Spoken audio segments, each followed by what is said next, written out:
Hi guys, this is Chris and welcome back to another edition of Star Wars, The Road to 107.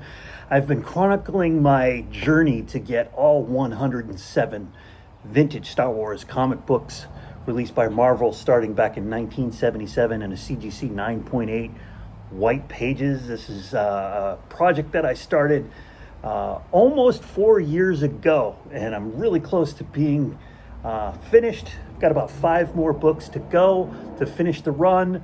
But in the meantime, as I try to hunt down those 5 books, I've been kind of filling in some blanks here and there. And this is a perfect example of that. I have this book. I have it in a direct edition. But when this came up for sale, noticed that it was the newsstand edition, but then noticed something even cooler about it. This is Star Wars number 67. It is the newsstand edition. It's got the barcode. But even cooler, it is the Canadian price variant. So in Canada, these books at the time were selling for 75 cents. I believe they were 60 here in the United States at this point in time. 60 cents, hard to believe. Comic book for 60 cents. When I started collecting Star Wars books, they were 30 cents back in the day. And now with all the price hikes and with everything going on with tariffs and all that other stuff, won't get into that.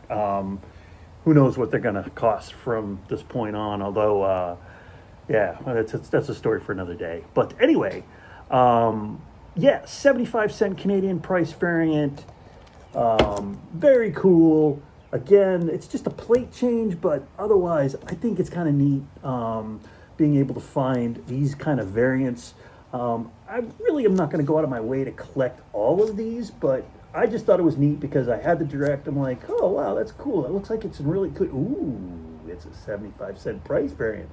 Very, very neat. I thought I would take a chance, get it at a pretty good price, and just add it to the collection. It's a fun little talking point. It's a fun little variant.